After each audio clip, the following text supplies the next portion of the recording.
Um,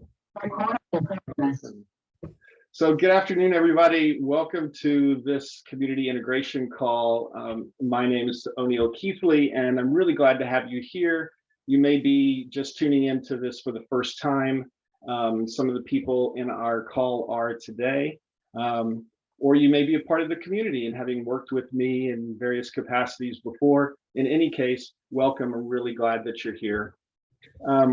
If you don't know me, I'm a business management and leadership development consultant and a life coach and the creator of Strategy Meets Soul, which is where I help my clients create a positive, successful, and ultimately, and most importantly, fulfilling life right now, right where they are, right where you are. And one of the areas that comes up most in my work with clients is helping them gain insight and transformation through peak experiences that they've had in their lives. And in today's world, and what best-selling author Michael Pollan has called the psychedelic renaissance, more and more people are having peak experiences through psychedelics and entheogenic substances. And so in fact, it was in such a setting that I met our guest today. And since that time, Mark and I have continued this conversation about psychedelics, about non-dual states and the experience, about integrating back into life. And it's been informative and inspiring and even enlightening for me. And I'm so glad to have you, Mark, here with us today and to invite him and introduce him to you all. So Mark, let me just say a few things about you, Mark, and then I'll turn it over to you. As an LCSW, he's a psychotherapist and transformational coach based in Corvallis, Oregon.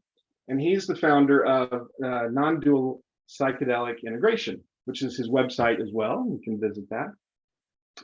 He operates that as a private practice with a focus on helping clients explore entheogens as a catalyst for persistent non-dual awakening. He also sits on the integration team for Behold Retreats, which is a startup based in Hong Kong that provides guided experiences with psilocybin, ayahuasca, and 5-MeO-DMT. And you can read more about Mark and his work at non-dual psychedelic integration.com. All right. So with that, Mark, welcome to this community call, and we'll turn it over to you. All right. Well, thank you so much for that great introduction, O'Neill, and thank you to everyone for being here. It's such a pleasure and honor to have this group together, and I wish we had time for me to meet each and every one of you. I'm sure you're all really just fascinating people. So yeah, we're going to talk today. The format is we're going to have about 10 minutes of presentation on an introduction to non-duality and the human condition and the nature of suffering and how non-duality interacts and deconstructs with suffering. Then, as O'Neill said, we're going to transfer over to a pair share to talk about some experiences, and I'll set that up with a question. And after that, we'll come back to talk about an integration roadmap. So sort of talking about best practices and challenges along the path of psychedelic integration or integration of peak mystical experiences, especially with this kind of non-dual realization focus, which is my specialty. And then we'll have time for question and answer and discussion at the end. So so without further ado, I'm gonna just launch open some slides here just for a little bit of visuals to accompany the presentation.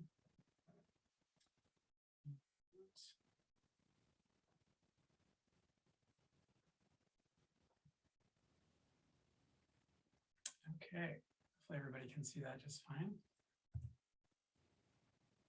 So let's start by getting grounded in this term non-duality, which is bandied around quite a bit in non-dual communities, of course, and psychedelic communities. And sometimes the definition isn't so clear. That's partly because it's impossible to define, because it is something inconceivable and ineffable. But I'll do my best to try to set this up for us so we're on the same page. So to define non-duality, it's helpful to look at the word itself. So non-duality. So we have to kind of start with, well, what is duality after all? And then we can break that down. So duality, okay, that's going to be something about two-ness. So what are we talking about? We're talking about two. So usually that two is referring to subject and object, or self and other, or self and world. So this is usually our kind of default mode of navigating existence, right? We have the sense of I'm this solid, separate being, maybe centered in my head over here, and I'm interacting with separate beings and separate world. And perhaps it's obvious to say that the challenge with just operating exclusively in that mode all the time is that we're really solidifying the sense of a separate self. And so there's a sense of incompleteness and kind of grasping and separation and isolation. And so you could say that duality is ultimately the root of our suffering because it's so incomplete. And it leaves out, it's like one wing of the bird, and it leaves out this whole other wing that we start to open up to and notice when we access these kind of peak experiences that we call non-duality. And what's interesting about non-duality is it's not the negation of duality. So we're not saying, okay, the ego is evil and so we're trying to destroy it, or the world of form and the divisions between things are bad and we're trying to destroy that. You know, unity and duality are actually kind of like a yin and yang that are all part of non-duality. So it's not really a negation, it's sort of this dialectic of form and emptiness, as the Buddhists would say, that are all kind of adhering together into just being itself.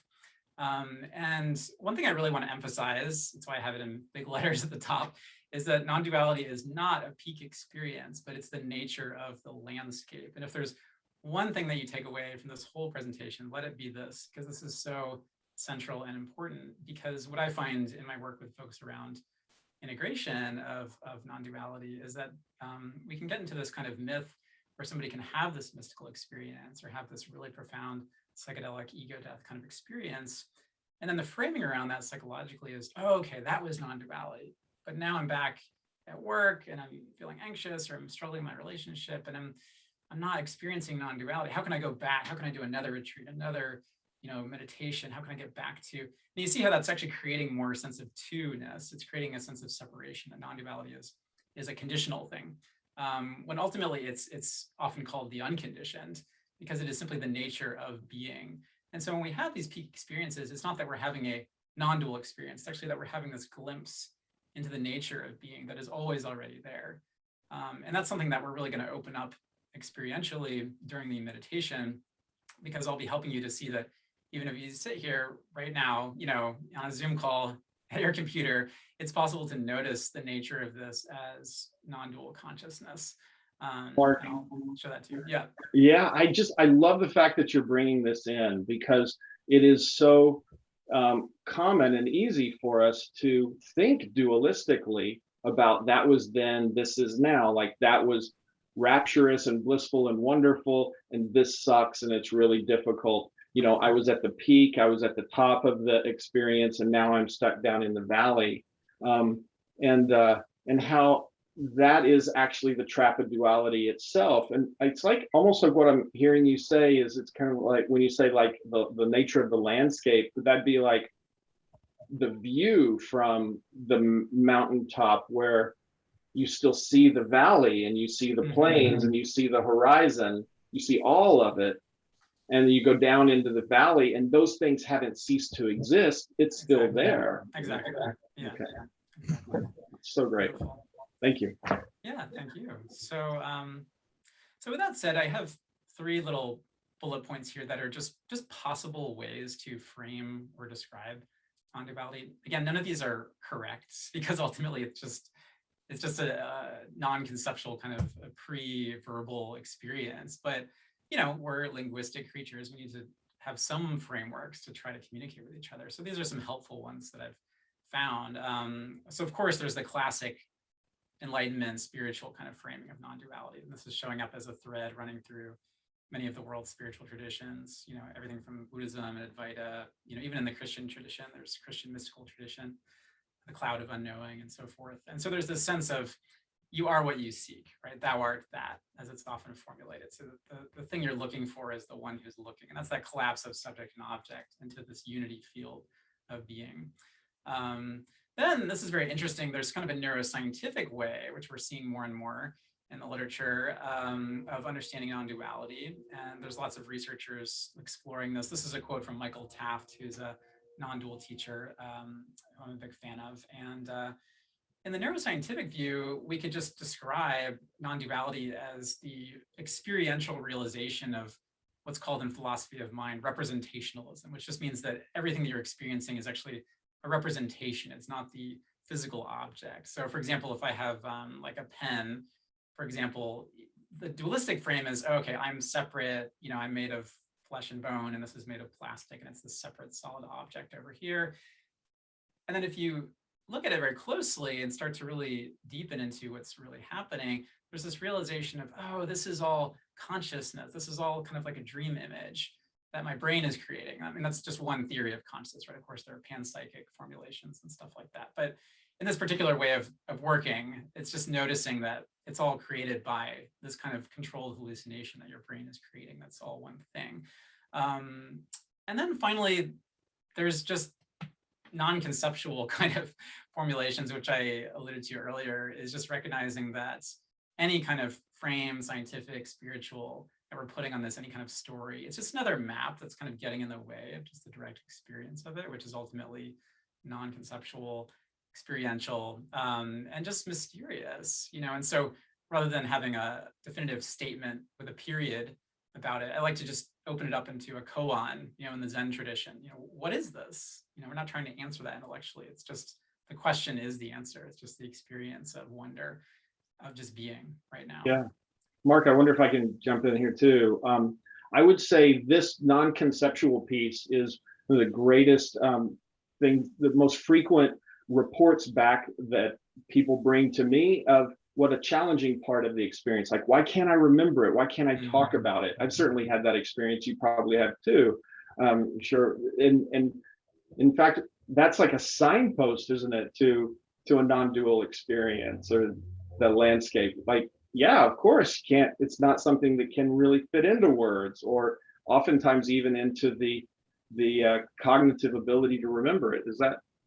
Would you agree with that? Yeah, I think that's absolutely true. Yeah. Yeah, I feel like in every kind of trip report of a mystical experience, there's always some moment where the person just kind of, words just fail because you can't capture it, which is beautiful, ultimately, the failure of language. Great, so let's go ahead and move on to our next piece. So I mentioned I was going to talk about non-duality in the human condition and suffering. And so I wanted to set up this kind of theoretical framework I've put together over the years of the nature of suffering. And then I'll explain how what I've seen in my work of how non-duality addresses and unpacks and deconstructs and ultimately liberates us from suffering. And so the way this model works is it's sort of like this archaeological dig. That's why I call it the archaeology of suffering, through these different layers that we subjectively experience our suffering. So the top one is, the conscious layer. And, each one of these layers serves as kind of a shield or protection from us facing the more horrific layer beneath it. So it's almost like this kind of onion that's, layering and protecting us from the deeper layers. So the top layer I call craving and aversion. This comes right out of Buddhist language, if you're familiar with that. Simply put, I want what I don't have. I have what I don't want, right? So this is our day-to-day, 99% of our thinking and our suffering takes this form. Usually it's like, there's this relationship I'm in and it's not really working out. I want something different, or I want a better job, or I have this medical condition and, I wish I didn't have that, right? And so we're often trapped in this sense of displacement, of always wanting to be anywhere other than we are, because we have this kind of craving and aversion mind that's spinning and spinning.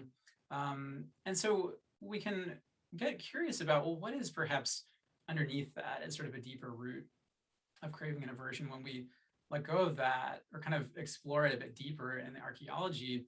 And based on my experiences and some of actually there's scientific literature in this as well, which is interesting, is that most of us are carrying this really deep-seated, unconscious, powerful fear of death that is driving the boat on a lot of this stuff. Because craving and aversion is ultimately it's about pain and pleasure. These are deep circuits in the brain where, pleasure is about seeking survival and something that's going to keep you alive, and pain is about avoiding death. So anytime we're experiencing pain or pleasure, there's some element of it that's hooking into this kind of survival instinct. And so you can take any experience like, okay, I'm feeling anxious at work because my colleagues might, think I'm not as effective as I appear to be, this kind of imposter syndrome thing that people often experience, that a lot of my clients experience. And then you break that down, it's like, well, people are really afraid of, being abandoned by their tribe, being isolated, right? Or sort of fending for themselves, or they're afraid of shame, right? Which kind of gets back to our deep tribal roots and about survival and cooperation and things like that. So yeah, it's a very powerful layer to explore. And you could summarize it with this statement of, I will end. That's the realization or the preoccupation that we're stewing on. And you might think, well, maybe the buck stops there. I mean, how do you get deeper than the fear of death? That's kind of, wow, really dark stuff to deal with and process. But I would posit that there is actually something even more fundamental underneath the fear of death that I've confronted in psychedelic experiences, and a lot of my clients work with as well. And this is something I call the horror of the unknown. And what I mean by this is, you take the fear of death, I will end. And it seems to me that even that fear, as powerful and fundamental as it seems, still is kind of a preoccupation that shields us from something even deeper, even more horrifying to our being, which is the fact that this I, who we think is going to end, we don't know who that is. I don't know who I am. I don't even know what it means to end, because I don't know what time is. I don't know what death is, like, ultimately. And nobody does, in some very ultimate sense. As we all sit here, we have this whole storyline of who we are and where we are and what we're doing and what we're interested in, and et cetera, et cetera. And if we just really inquire into any of those, well, who am I really? Where are we right now in some absolute sense? Where is the universe located? There's just this kind of, whoa, I don't know, that kind of hits you in the stomach. And it's this kind of horror of the unknown. And again, this is often operating unconsciously. So moving forward to the next slide, what I want to now unpack is how a non-dual kind of meditation and non-dual exploration and meditation and mystical states and peak kind of psychedelic experiences has this capacity to take this kind of mass, this kind of conglomeration or this construction that we call my suffering, that we're all kind of carrying around like a weight. It has this incredible capacity to deconstruct it, to dissolve it, to expose the nature of it all the way down to the core, to really processing deeply that very sense of unknowing. And so, we can start, let's take that example from before. Okay, I'm feeling anxious at work because people might think I'm a fraud. So that's kind of that craving and aversion layer of the conscious element. And then we kind of start to explore, what is that? You can do that through inquiry, you can do that in a meditation, you could open that up in a psychedelic experience. And before you know it, you're going to be confronting this sense of, I'm scared I'm going to die, right? And so you're kind of going down. And now that the unconscious layer of the fear of death is becoming more conscious, right? And you're really feeling that kind of panic of your organism facing its own survival or its own demise. And then you also start to meditate on that. Well, what is this fear of death? Let me do some, they call this like vipassana in Buddhist meditation, of really deconstructing the sensations of what it is moment by moment. So with the fear of death, well, that's mental images that are flashing through my mind. That's mental talk. Maybe there's some doom channel that's playing in my mind. There's a lot of body sensations that are flaring up, energetically along the vagus nerve. And you're starting to deconstruct that. And you're deconstructing. And then there's a sense of, what is that? What is the sensation? And it's starting to crystallize into this kind of energy, right? And no matter how you're doing this, sitting on a meditation cushion in a deep psychedelic experience, there's some common thread that a lot of people report of just having some conglomeration of a story, a psychological kind of nugget of suffering that is starting to break up into, it's hard to know what to say. You could call it energy, you could call it sparks, you could call it a dance of fractals. But it's no longer bounded into this, it's no longer kind of squeezed or constricted into this thing that we're calling me. It's being opened up and it's being liberated, and it's kind of freeing out into this space of awareness, or whatever you want to call it. And eventually we seem to get into this other kind of experience that I like to call the awe as the unknown, to distinguish it from the horror of the unknown. And notice that I'm saying as, because it's not a subject-object thing anymore. It's sort of experiencing the nature of your own being and the being of everything as just this kind of fundamentally non-conceptual, just the isness of things. In Buddhism, they call this like tathata, just isness, just the nature of things. Before we slap a story onto it, before we squeeze it into the box of I, my, me, and what it is and what it shouldn't be, it's just being, and that's a powerful, explosive experience in these kind of peak states, right? And as we bring this back into everyday life, which we'll be exploring in the guided meditation, it's also just available like right here, right now. It really is. I mean, just as you let go, it's not additive, it's a subtractive process of letting go of these stories of who I am, who I'm supposed to be, what I like, and how things should be different, what the difference between my body and the rest of the world. And you fall away into just flowing with this mystery of right now. Like, isn't it just amazing that we're here? Like, what's going on right now? Like, what is this?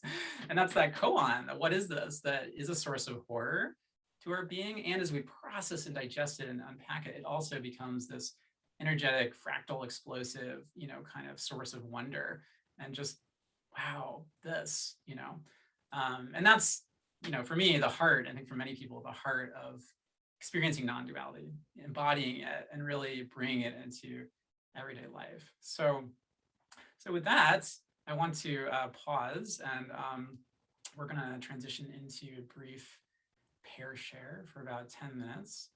It'll give me a break from talking and give y'all a chance to connect and meet somebody new. And the question that's going to guide this pair share is pretty simple. It's just, the question is, have you ever experienced a glimpse of non-duality?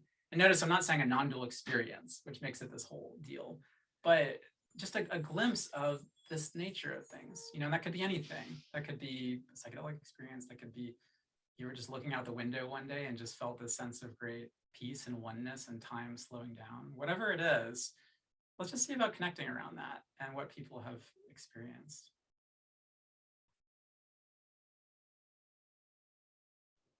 All right, so that is where I come in, right, Mark, with for pair sharing. All right, so this is all set up. I'm wondering if while I do this, I'm just looking over it here, make sure we've got everybody into a room. I'm gonna put 3 people in one room, and that'll be good.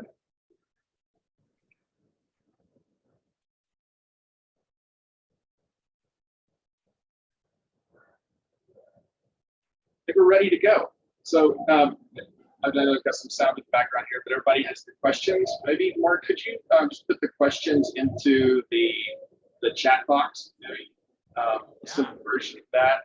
And all right, we'll put you into your groups, and we'll have about 8 minutes here total. So about 4 minutes for each of you. I'll send you a message when we're about halfway through that time.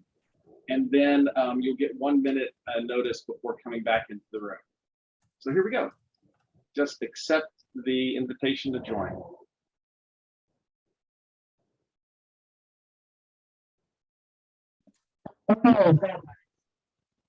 right, great. Yeah, welcome back, everyone. So I'm going to open up the slideshow here again for our next visual.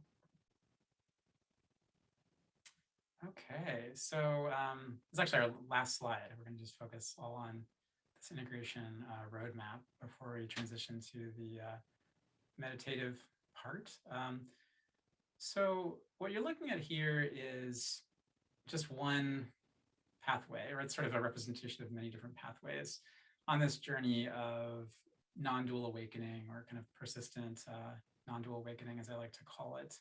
And again, it's with this mindset of non-duality not being this peak experience, but about the nature of the landscape. So in that sense, psychedelics and peak states, etc., are not really seen so much as ends in themselves, but rather kind of means to an end, or these kind of catalysts, you might say, that are helping us to glimpse, as O'Neill was saying, sort of from the top of the mountain, the nature of the landscape, so that we can really bring it into every moment of life, even the really frustrating ones, or the really painful ones, or the really infuriating ones, that we can continue to see the nature of it as, you could say, non-dual awareness, and ultimately as this mystery that we just don't know because it's non-conceptual.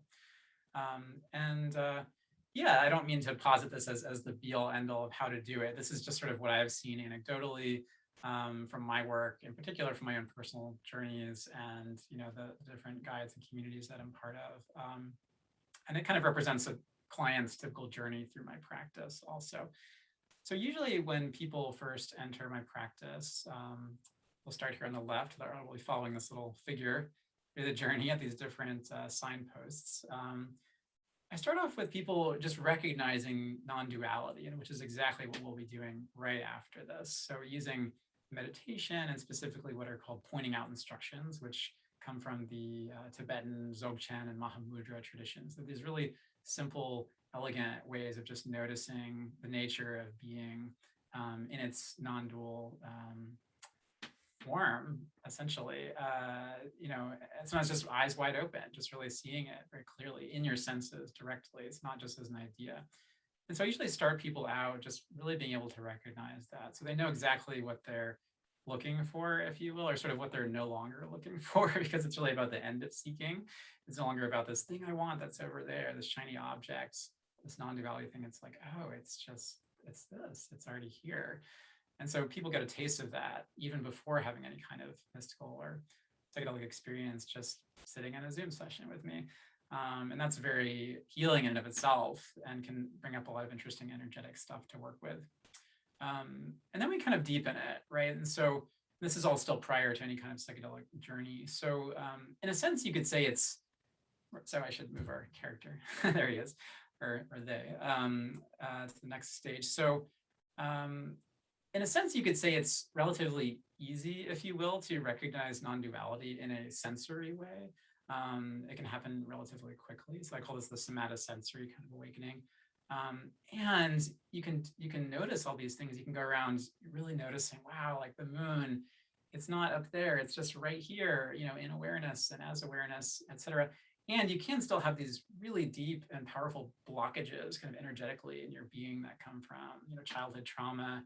And as we talked about, the fear of death, this horror of the unknown, fear of being evil, these kind of shadow parts of ourselves and so forth. And so it's not enough to simply demonstrate non-duality in this kind of flashy, sensory way. We have to really do this deep deconstruction of these very solidified parts of the self. And so a lot of that work ends up being a lot of trauma work that I do with folks, a lot of inner child healing and shadow work. And essentially how that unfolds is we are contacting this spacious, unified, luminous nature of awareness. And then we are doing guided meditation specifically on death. So I'll literally have meditations where I will have people come up with the most horrifying death they can imagine. And then, they'll narrate it.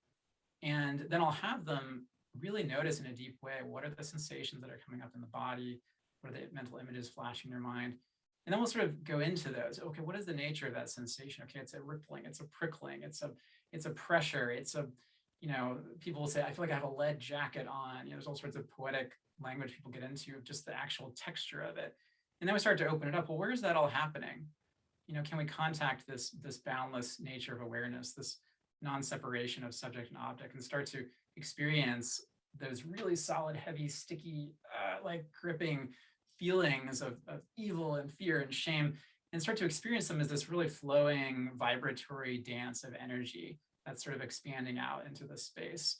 And that's where the somatosensory awakening and the psychological awakening kind of become one, because you realize that even your most vivid childhood trauma memory is also made of consciousness. It also is already liberated. It's made of the same stuff that the sound of a bird is, or the sound of the ocean waves, or any sensation.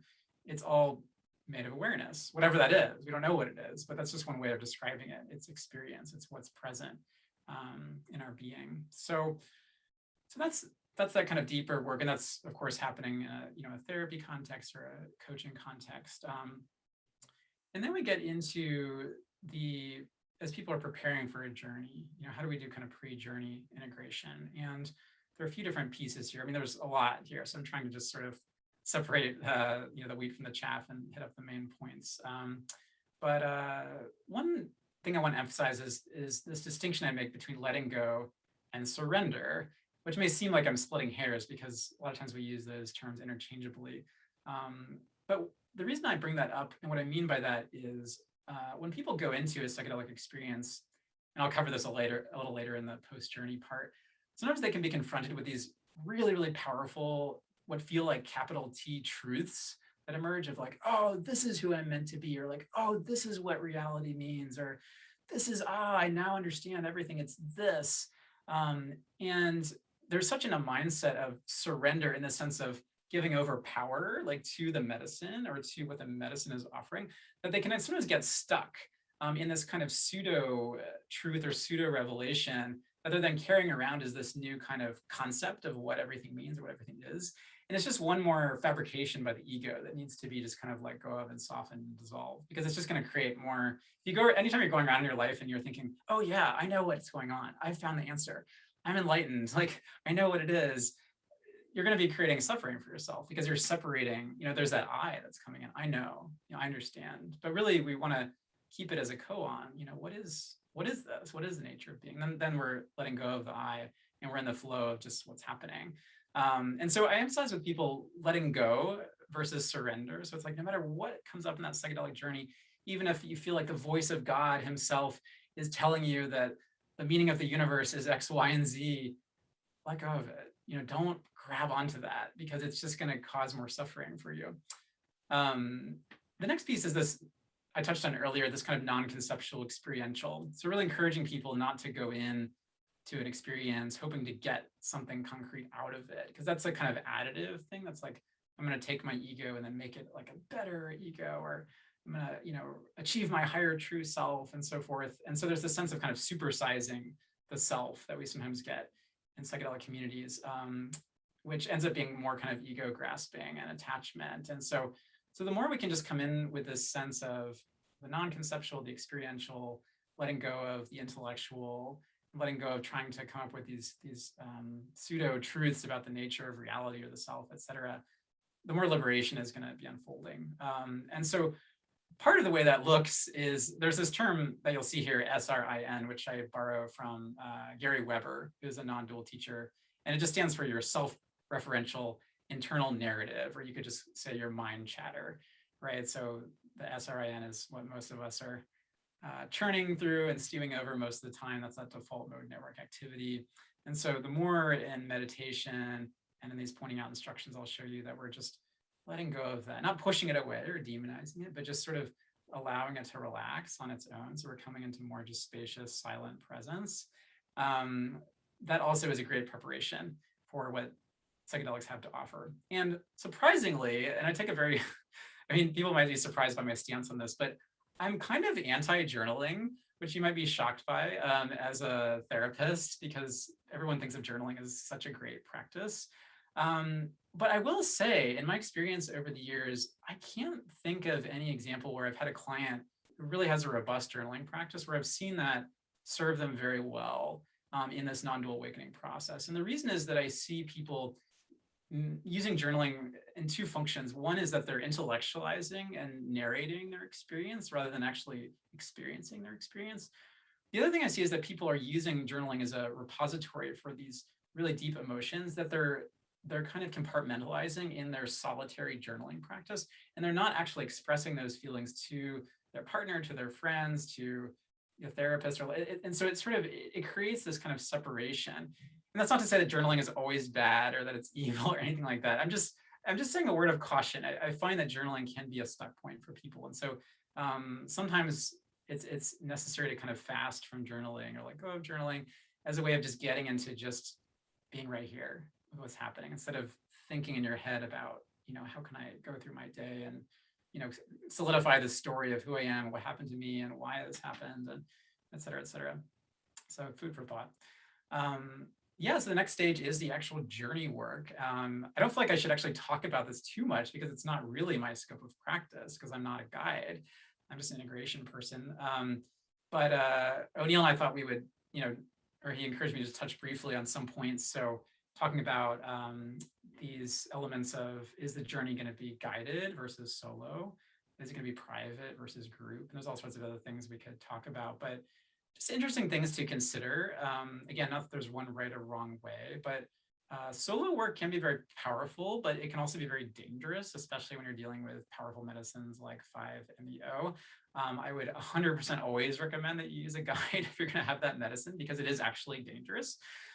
You can actually really hurt yourself, if you're not in a safe, contained space with somebody who knows what they're doing.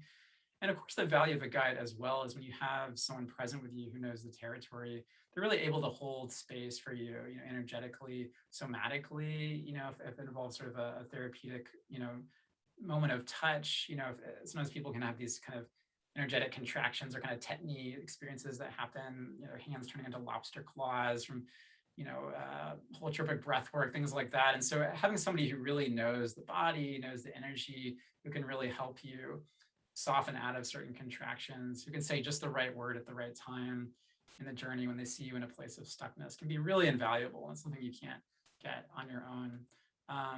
And then you can consider, private experience versus group, which is often an option for different retreats. And each, of course, has its pros and cons. The private may allow you to, go deeper into some trauma work or shame work that you may not feel comfortable processing in the presence of others.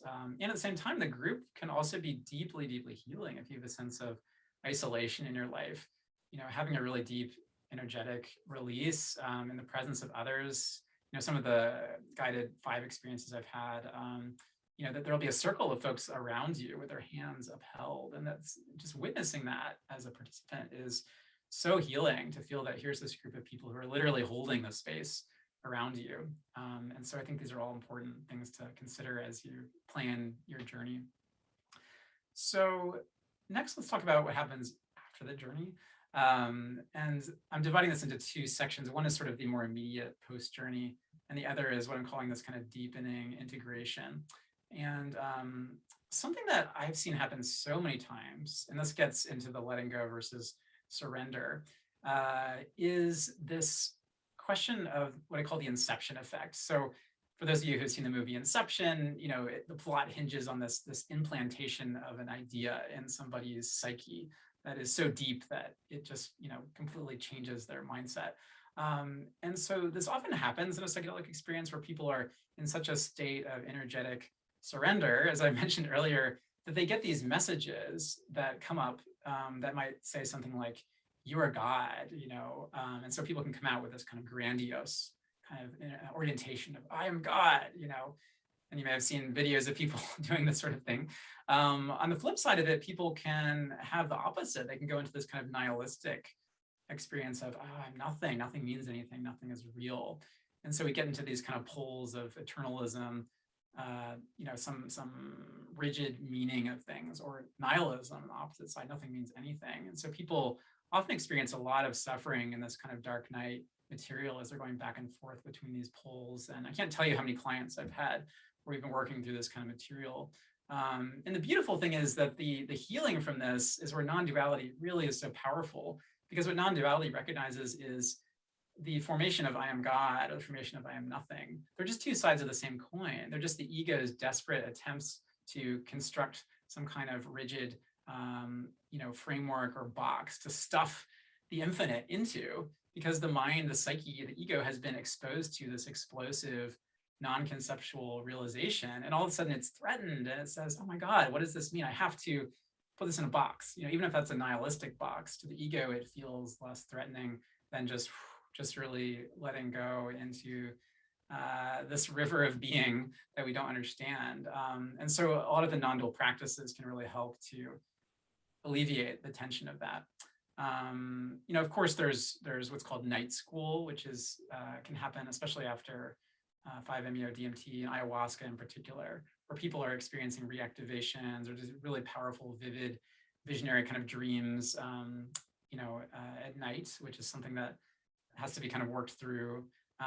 Lucid dreaming can be a really big part of that as well, but it's all just part of the integration process. And of course, reactivations as well. So sometimes when you're so energetically sensitive after a psychedelic, the slightest little thing, I know for me, just sometimes looking at a pattern, even if it was just somebody's plaid shirt would sort of just, whoa, it would just send me into some kind of vortex. And this can be very destabilizing and scary for people. And that's, again, you see the ego comes online and says things like, oh my God, am I going crazy? Or what does this mean? Or how do I, and it's just one more thing to let go of, let go, let go, let go, and then you can just feel that as an energetic wave through the body and through the field of consciousness. And then it passes like everything else. Nothing is permanent, it unfolds. And of course, yoga and breath work can be huge parts of helping to ground and to energetically settle mind and body after these intense experiences. So next we get into this kind of deepening integration. I want to be mindful of our time, so I might want to abbreviate some of this a little bit so we can make room for the experiential. So this deepening phase, there's this theme of transcendence versus immanence, which is best summarized by this notion of non-duality being the nature of the landscape, that's immanence, versus a peak experience, that's transcendence. And so working with that means helping shift people out of that craving or that seeking for more and more and more peak experiences, and gets them into the flow of just everyday being, at work, family life, whatever you're doing, that's immanence. And that also is similar to this kind of content and process piece that I see with integration when we're talking about returning to moments of the psychedelic experience or the peak experience in meditation, and using the music perhaps from the experience you had to kind of re-trigger some of the somatic and energetic stuff that happened. People can get into this transcendence trap of, oh, I want to go back, like I want to meditate and remember exactly what happened to me during that ayahuasca journey, during that psilocybin journey. I want to get back, I want to get back, I want to get back. And that's about content, right? That's like, how can I return to that same content? And really in the immanence model, we're trying to get people into a process flow, right? Where it's not about how can I right now return to content from the past. It's how can I right now be deeply in touch with a process of the nature of being that is continuous and was the same in that psychedelic experience and is the same right now. And that's really the name of the game in this kind of non-dual integration. I'll just say briefly touch on, jhana states. These are deep states of samadhi or concentration that can be part of a meditation practice that can really help to stabilize and deepen non-dual awakening. And microdosing as well can be part of this. So I have a lot of clients who will have a powerful experience, a high-dose psychedelic experience, and then between those experiences, they may be taking small amounts. Typically it's LSD or mushrooms. Sometimes people use other substances as well, but it's another way to bridge that gap between the peak experience and everyday life. So it's really possible to be doing the dishes, perhaps on a small dose of mushrooms, and really experience the dishes as this wondrous play of light and form and space and energy that's just as mystical and mystifying as your deep high dose journey was. So last two pieces. Oh, and I realize I've totally forgotten our little character. Let's get them caught up there. Are like further journey work. So oftentimes it's not a one and done proposition here. People come back, right? And so there's these questions of how often do you come back, and what medicine do you use, et cetera.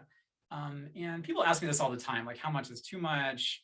I have a client recently who just did a 5 journey and they're wanting to do mushrooms in a few weeks, and they're asking, is that too soon? And in a way, it's impossible to say. It's not like we have exact science. All of this is just anecdotal, so we can't really say, this is too much. But I think the deciding factor is, are you in this transcendence, or are you in this kind of immanence way of working, right? Because if there's a sense of craving of, wow, I had this peak experience, oh God, I'm back in this bad job or this bad relationship, or I'm experiencing this chronic pain, and I just want to go back. I just want to escape it. That's a place to be careful and ask yourself, are you trying to escape? Are you going into another psychedelic journey to escape? Or have you done a lot of deep integration and processing and meditation, yoga, other forms, and you're going back to go a little deeper? So we want to go back, not to have another, like a good experience or to escape, but actually to deepen the mystery.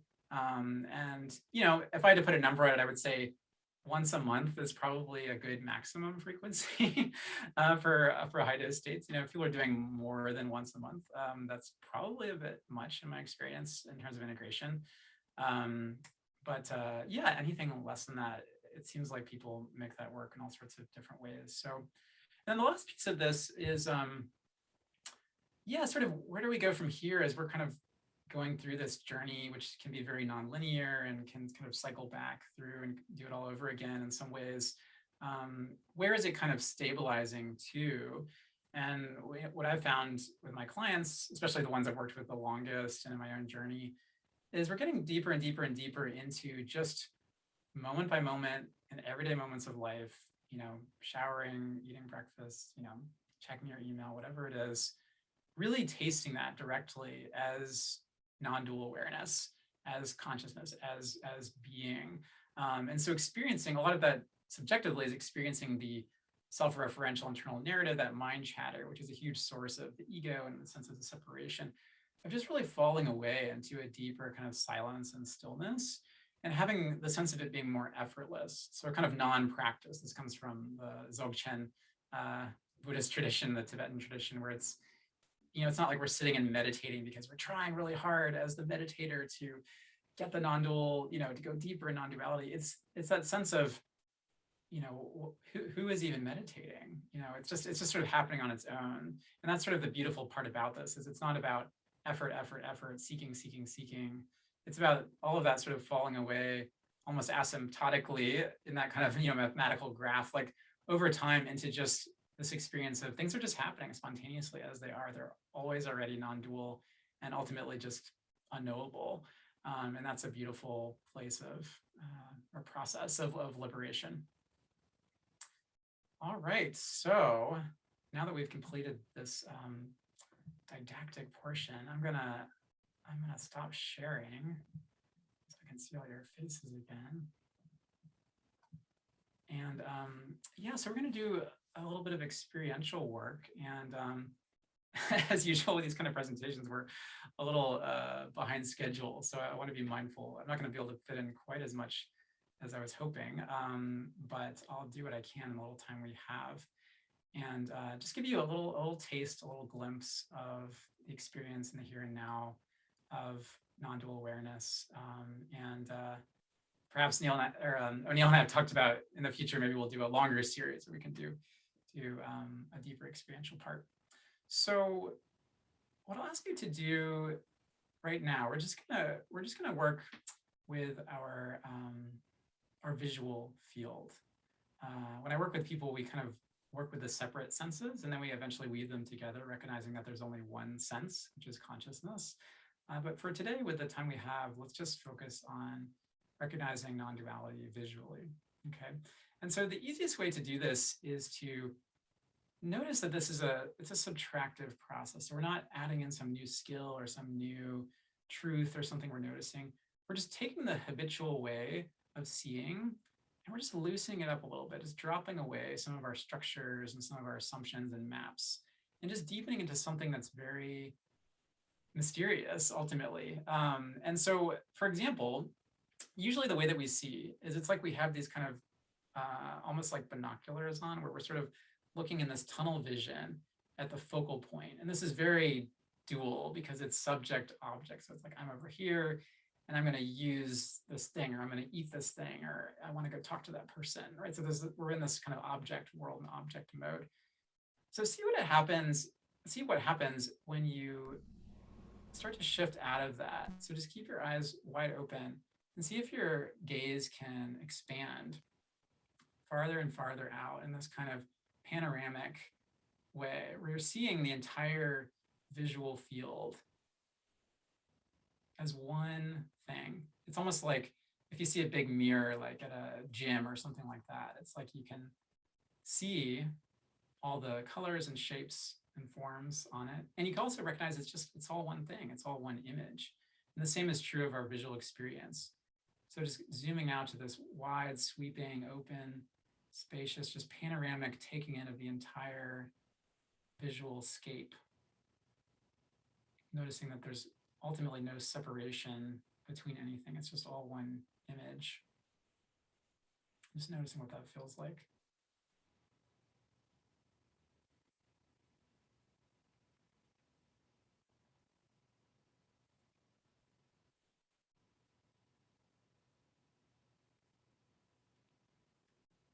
And something very curious to explore is the wider we see out, the more we're really getting in touch with our peripheral vision, right? So we're, instead of seeing like this, we're seeing like this. And start getting curious about the periphery, right? So like what's there at my peripheral edge of vision? And in particular, where does my vision actually end? Can I see an end to it? Where do I stop seeing? And you'll notice very quickly that there is no end. How could there be? It's not like you're going to see some line there and then see something else, because you only see what you see.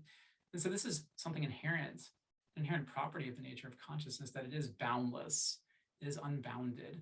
So as you really feel out and see out into seeing itself, you'll notice that there is a sense of infinity, an infinite expansion, or an unbounded expansion that's just going out kind of in all directions.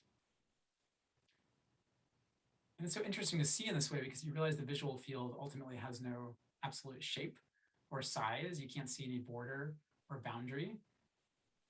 It's just this vast, infinite expanse of luminous visual presencing that's just right here.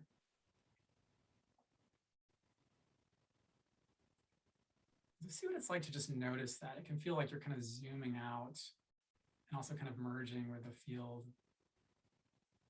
And you may have sort of the feeling that we get when we're on top of a mountain or when we're in a forest. We just feel this deep kind of visual engagement and connection. And recognize how beautiful is it that you can experience that right here looking at your computer, the most mundane thing in the world, being on Zoom during the pandemic. What's more mundane than that, right? But here it is, that sense, and so this is that thing. It's not a peak experience. It's the nature of the landscape. Notice it right now.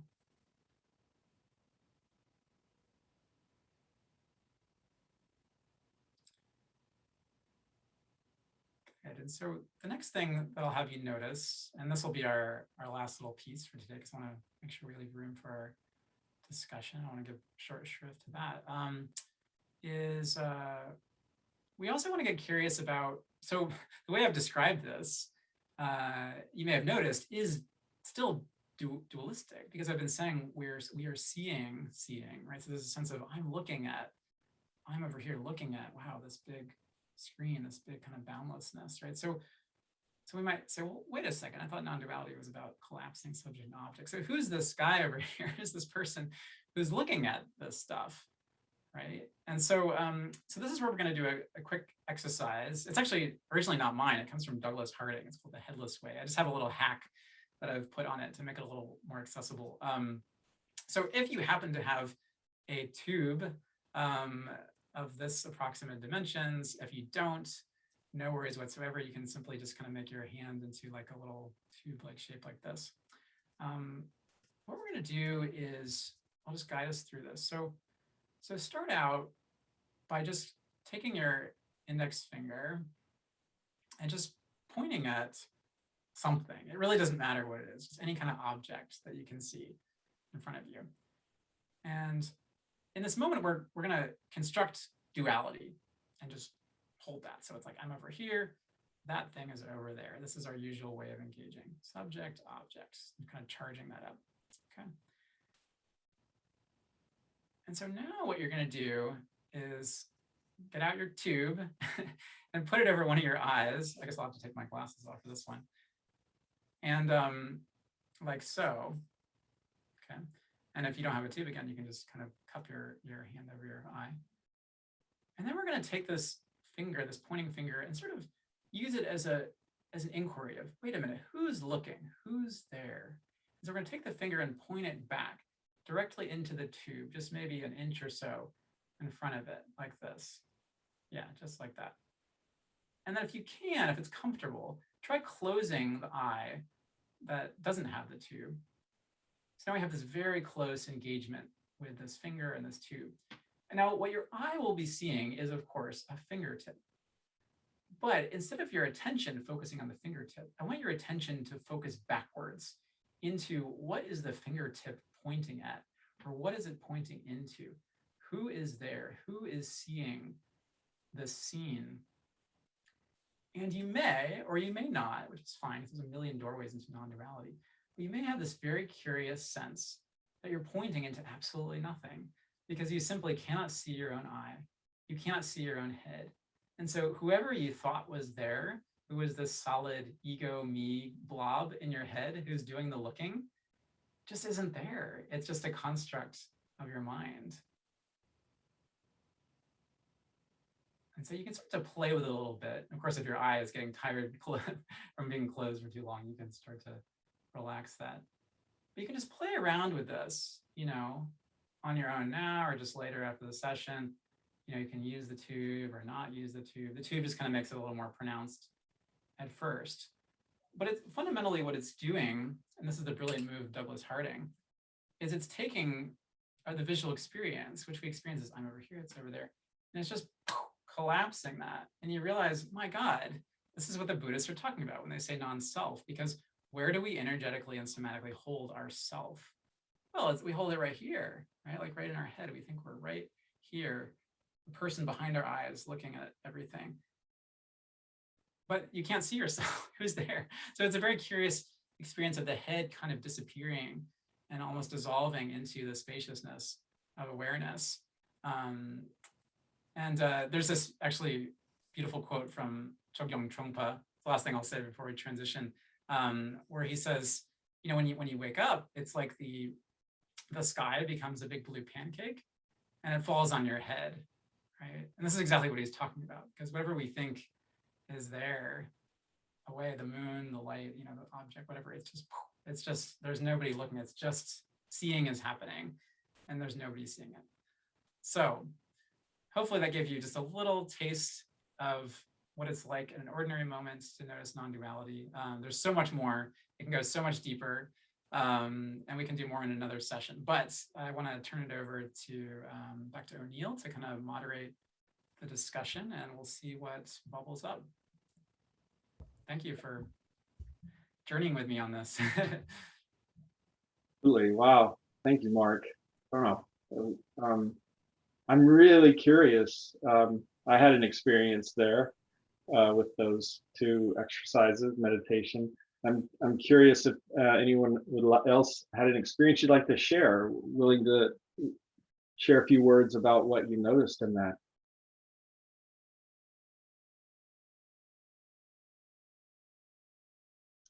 Was the visual, let's go with the visual experience first.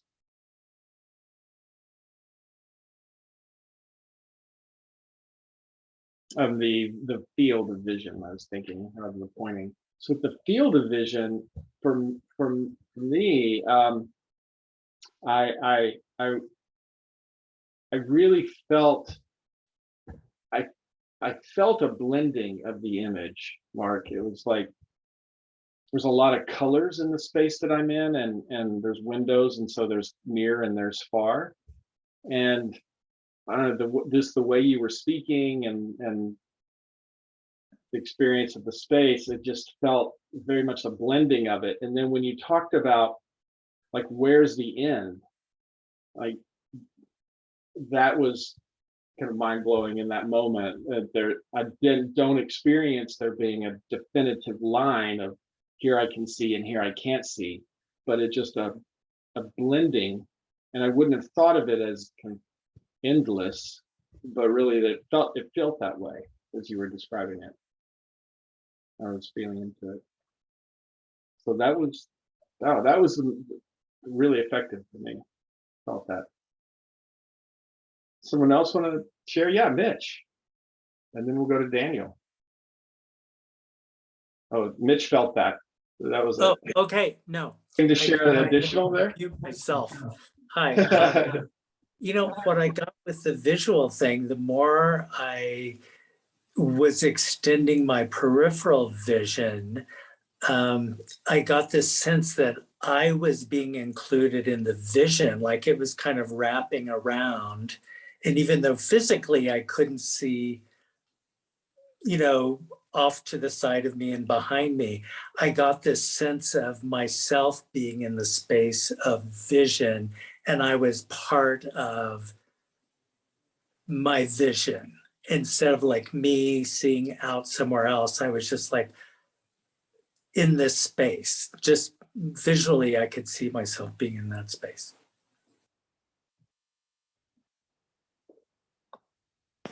Daniel, something to add there, or we just? Yeah, I really appreciated this exercise. I almost feel like I didn't need this exercise to experience that. And the way I would kind of describe it is, as I've had several medicine experiences in my regular life, I'm trying to see if I can see my ego for what it is. Or I feel like I'm often like in circumstances, in a sense, pointing back at myself and saying, what is that? What's there? So, and I really loved your little slide of the journey and all the points. Is that something we could get our hands on and contemplate? Thank you. Absolutely. Yeah, absolutely. Right. And so thanks for bringing us to that part of what Mark shared today. Let's just open up the lines. Feel free to unmute, give me a signal. I'd be glad to call on you, see what you'd like to share with this group. We'd love to get your feedback as well for Mark, anything that really opened up for you. Or additional questions, something that's still a little cloudy there. Christy. I will want to say thank you. This has been wonderful as a therapist and working with integration. This is incredible. I have so much to learn. And then I had the initial breakout when I had the question, all psychedelic experiences sometimes are shortcuts or quick snaps of what non-duality is. And then I had the aha, that's the purpose, But then a question I had with my partner was, does everyone experience non-duality in psychedelic experiences? And if we don't label it that and educate people and have the format for people as guides, we won't integrate that. I love that because for me, it's always been the case. And I have non-duality experiences outside of psychedelics now more because of 5-MeO and psilocybin. So that's the question, is everyone experience non-duality in psychedelics and they just don't have a label for it? What do you think? I would say no. I would say people don't is the honest answer. Oh. And I think that you're right that it's about the conditioning that people have going into it. I mean, getting into the classic variables, right, of set and setting. And so, I have had the privilege in my life of being exposed to various non-dual traditions and teachings and meditations. And so when I went into my very first psychedelic experience, I feel like I had so much of that already built into me that it sort of was a catalyst, right, for that. And certainly there's lots of clients I've worked with who sometimes even when we do introduce these concepts, it's not showing up yet, or they've had previous psychedelic experiences where they didn't have any kind of spiritual framing around it. And it was a purely kind of either pleasurable experience or psychological experience. And so I don't think that it is guaranteed for people to take a certain dosage of a certain substance and they're absolutely going to have some kind of powerful glimpse of non-duality. I think that is something, and this is why integration is so key, right? And that's why we emphasize it so much, is because there is a certain amount of preparatory work and getting a taste of these experiences, not on the medicine, so that the medicine can amplify it, right? So, yeah. Yeah, very good. Thank you. That answered a lot of questions. Thank you. My own experience around non-dual moments, particularly in psychedelic journey work,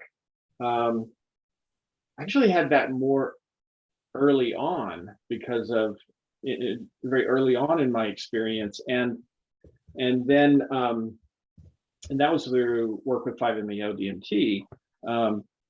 I actually needed to kind of dial back the experience so that I could understand it or explore it.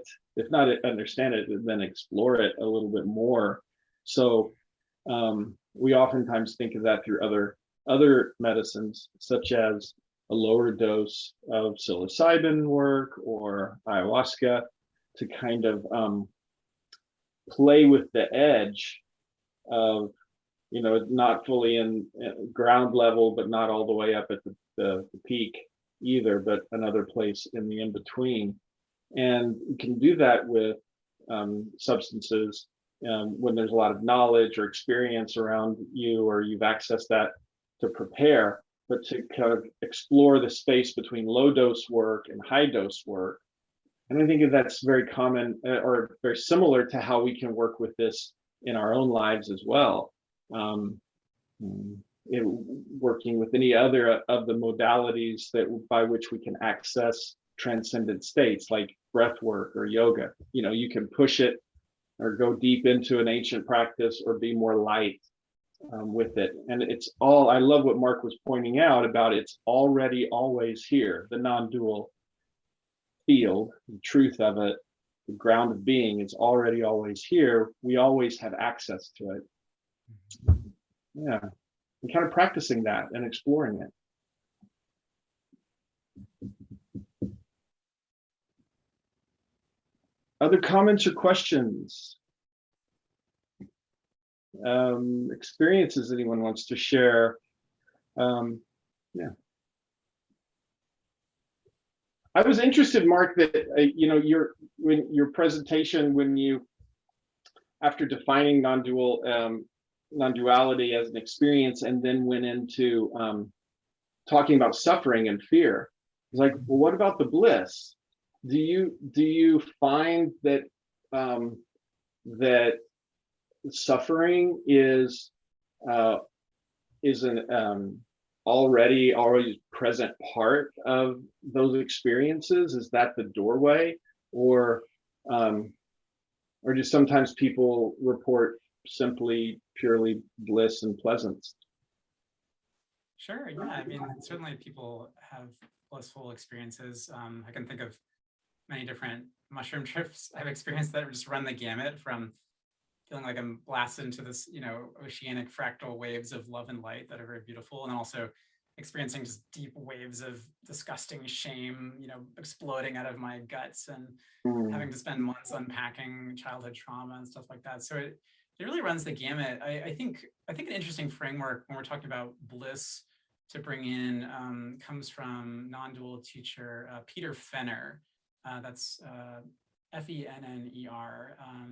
He's an amazing teacher and was very foundational in bringing non-dual therapy as sort of a psychotherapeutic modality into the mainstream.